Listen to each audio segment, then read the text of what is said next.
We have some new developments in the CM Punk and Elite Brawl Out fiasco, and it involves all parties. On Wednesday night, we saw, in so many words, the return of the Elite to AEW.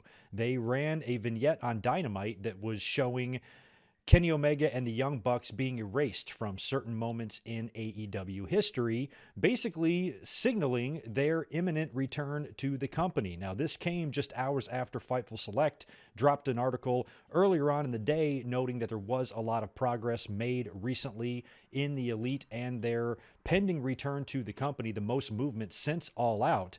And one person in the company even believed that their return was imminent. There was even a meeting scheduled with AEW officials last week, but no word on how that meeting went. We've also heard several Elite mentions on commentary over the past couple of weeks, and a lot of the rumors circulating are all pointing to an eventual return of Kenny Omega and the Young Bucks. We really just didn't know when. So we still really don't know when they're coming back, but it does look like officially they are coming back. We don't know the context of this vignette yet, if what happened with the CM Punk situation is going to be addressed on TV.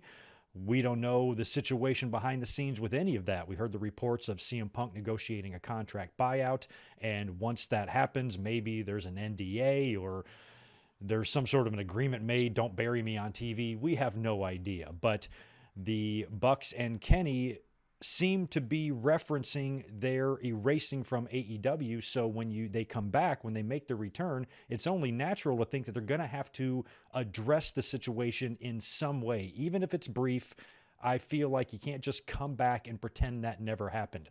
You can't turn it into an angle if not all parties are cooperating, but at the same time, I don't know how it can go ignored. So I will be very interested to see how their return comes off on TV, what their demeanor is, what they talk about. Are they going to be heel? Is this the beginning of some new creative direction for them? We don't know. All we know is they are coming back. It probably will be soon, since they're running some vignettes now on TV. We'll see if they run another one on Rampage, and if this continues next week, or if they just run it for 1 week and bring them back, boom, next week on Dynamite. We don't know, but we will be keeping an eye on that situation. And as I talked about on Wednesday night in the live reaction, I was kind of the opinion we wouldn't see the Elite return to TV until CM Punk's contract buyout was complete, because I felt like that had to get done before you can kind of resume life. But maybe I'm wrong. Maybe they're able to bring these guys back and just put the negotiation with Punk on the sidelines, just get it done when you can get it done. All you know is he is not coming back to the company. That's the way I view it. So we'll have to see how all of that plays out. Now, there was also another major development today that was reported by Nick Hausman of Wrestling Inc. He posted the following update, and I quote, "Following the report that the Elite may be returning to All Elite Wrestling imminently, Wrestling Inc. reached out to CM Punk's camp for a response and received one. We've been told that AEW has not reached out to Punk since the incident following the All Out media scrum, in which Punk and his friend and trainer Ace Steel reportedly got into a backstage brawl with AEW's EVPs Kenny Omega and the Young Bucks. Sources indicate that after the brawl, Punk was asked to stay quiet and agreed to do so. From the perspective of Punk's camp, the scrum itself became the talk of the wrestling world due to Punk's comments on Colt Cabana, Hangman Adam Page, and the Elite. Didn't seem like a big deal and only escalated once Punk's locker room door was kicked in and accidentally hit Punk's dog Larry in the face. At a pre-scheduled vet appointment a few days later, Punk was informed that 2 of Larry's teeth had been knocked loose and had to be removed. Wrestling Inc. has been told that Punk felt threatened and reacted in a legal way under Illinois' Castle Doctrine laws, which allow for the use of force in defense of a person in their dwelling. At this time, there is no litigation against Punk on behalf of anyone involved. It was also relayed to us that Steele's wife, Lucy, was in the room during the incident but has not been interviewed as part of the internal investigation into the matter. Finally, we were informed that following Hangman Adam Page's comments on a May episode of Dynamite alluding to backstage concerns about Punk, there was distrust on Punk's end going into his AEW title match with Page at Double or Nothing, and that Punk was concerned that the predetermined match would break down into a real physical fight. End quote. So that's a lot to take in there. First of all, if CM Punk's dog was injured, that's terrible. Poor Larry. Animals are innocent in all of this. Animals are, I think animals keep the world moving. You know what I mean? And they are the best. It is always heartbreaking anytime they get hurt or injured at all. I feel terrible if that door did hit him in the face. I mean, maybe it's just a coincidence. I mean, he did say it was a pre-scheduled vet appointment, so maybe he went there. Hey, two of your dog's teeth are loose. It doesn't necessarily have to be from the door, but if it was, that sucks. But nobody, I don't believe, intended to hurt any animal here. Nobody in this entire situation, the Bucks or Kenny or Punk, no matter what you think of them personally, none of them would injure a dog or a cat ever in my mind. So anything that happened to Larry was purely an accident. Hey, if somebody hit my cat, if somebody hit Bub or Tito, I'd probably be swinging like crazy as well. So I can completely understand a scenario where the dog gets hit and Punk goes crazy and he starts swinging. But according to the report, this was a pre-scheduled vet appointment where the doctor informed Punk that two of his teeth needed to be removed. So it sounds like Punk wasn't aware that Larry was injured during the melee. It would be one thing if the door hit the dog squealed, and then Punk freaked out and lunged or, attacked or whatnot. So this sounds like kind of a contradiction to some of the stories we've heard. Now, we originally heard the story about the door being kicked in, and then that had kind of quieted down a bit, where then other accounts were saying the door wasn't kicked in because the Bucks and Kenny had showed up with the head of AEW's legal department, taking her with them, seemingly to make sure that, nothing was said or nothing got out of hand if you have your head of legal there. So it would seem weird for them to kick the door down in front of somebody like that they purposely brought with them. So the story of the door being kicked down was kind of, being debunked. But now it sounds like maybe they did try to kick the door down. Now, keep in mind, this is all on behalf of CM Punk's camp. So I don't know who his camp is. What does that entail? Who is his camp and who are they? Is this the side of things that Punk has given to them and they're relaying this back? Or is Punk trying to protect himself in some way so he doesn't come off looking too bad? Now, like I've said right from the beginning, and I'm not going to rehash all of this again, to me, anything that happened inside that locker room in terms of punches being thrown or words being exchanged, to me, none of that is worse than what CM Punk did in that media scrum. Making Tony Khan and the company look so terrible, talking about Hangman Page, a guy that's universally liked in the backstage locker room, a guy that's already been a world champion in the company, and saying that he's never done shit in his career, and looking down on him and talking and calling him an empty-headed fuck and insulting EVPs in the company while the owner sits right there because he felt like he had the power and ability to do so. The damage he did to that company in that scrum, to me, that was the worst offense. To me, he could not return after that. I've never believed that he would be able to come back in that locker room after that.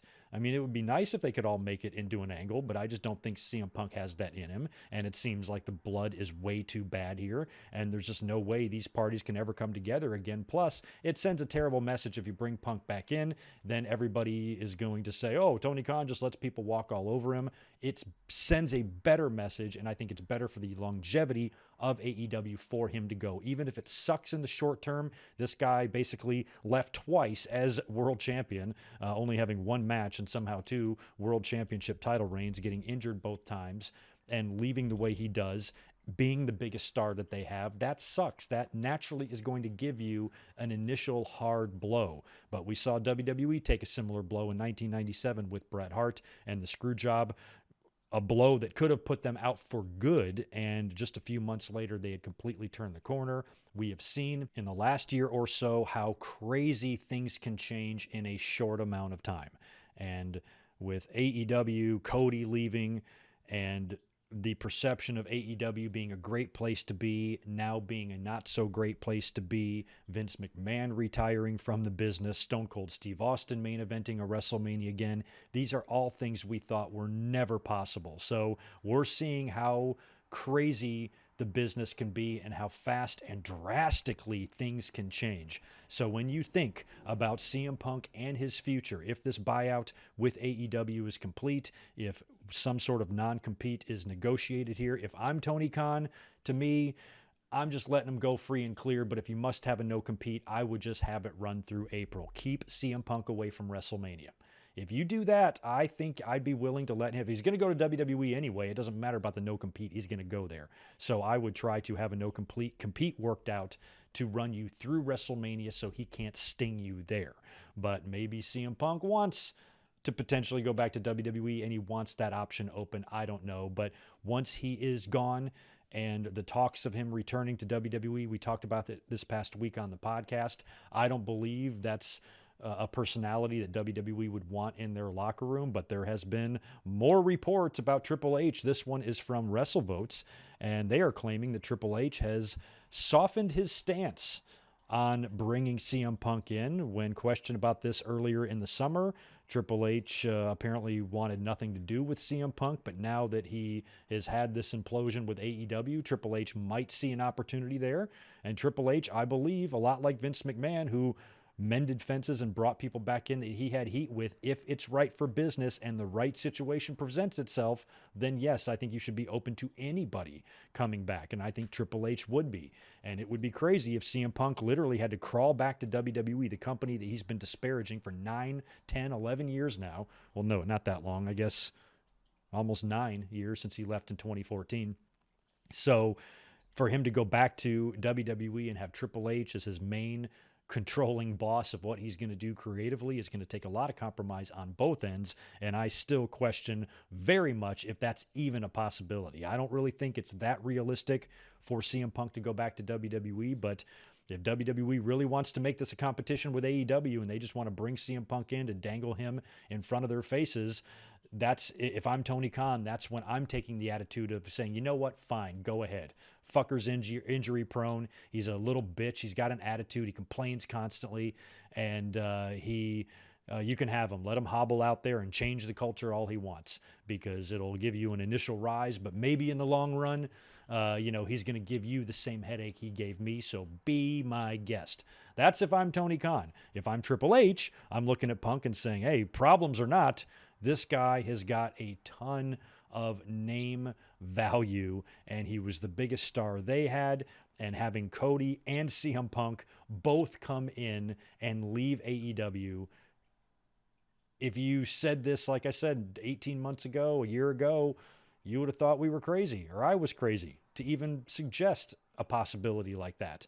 CM Punk coming to AEW and that return at the United Center on Rampage and the fans and the emotion. Fast forward just 13 months and he's in WWE, or maybe 18 months by the time that happens. That would be crazy.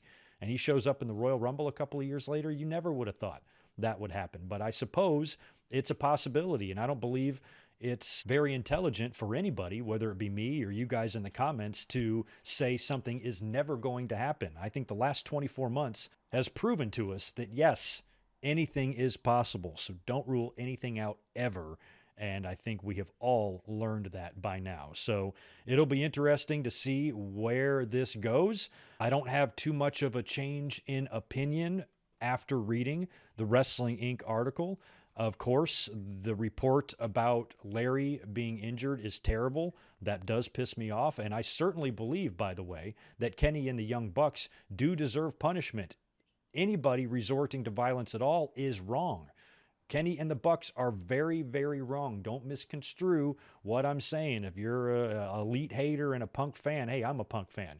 But if you're somebody who's clearly leaning heavily on that side, don't attack me in the comments. I'm not saying Kenny and the Bucks weren't in the wrong. They were in the wrong too. The whole damn scuffle, the whole thing shouldn't have happened. But like I said, there is nothing worse than what Punk did. His comments, the way he made the company look, and his behavior at that scrum was unacceptable, no matter which way you handle it. The aftermath, there are plenty of things there that are also unacceptable, but not to the degree of Punk's offenses. You know what I mean? So Kenny and the Bucks should have been suspended. They were stripped of their titles. This report suggests that CM Punk is a drastically different account of what went on. The report also says that he has not been contacted at all by AEW, but we had heard that there was an investigation underway. So I don't know if that means he wasn't contacted by Tony Khan. We have heard reports that he supposedly met with Tony Khan at some point over the last 8 to 12 weeks or whatever it's been, but maybe that didn't happen according to Punk. So when you read this report, it's a little sketchy because it is drastically different. But like I said, even if CM Punk is trying to make himself look like the babyface in the locker room, it doesn't matter. Once you're back there, if you're being attacked or whatever, that's fine. But just like I said, if anybody injured my pet, I'd come swinging. And if anybody buried me verbally the way Punk buried the Elite at that media scrum, I'd be coming at them swinging too. So none of this happens without CM Punk melting down at the scrum. You take that away, the incident behind the scenes doesn't happen, plain and simple. So if CM Punk is going to successfully negotiate this buyout with AEW, then we get to speculate and wonder as fans if he will actually go back to WWE and how absolutely balls out insane that would be if it happened. Also, we're going to watch AEW because the Young Bucks and Kenny Omega are set to come back based on the vignette we saw tonight on AEW Dynamite, and that's going to be interesting as hell as well. So it's a good time to be a wrestling fan if you like the juicy drama. So let me know what you think in the comments below, and I'll catch you soon. Peace.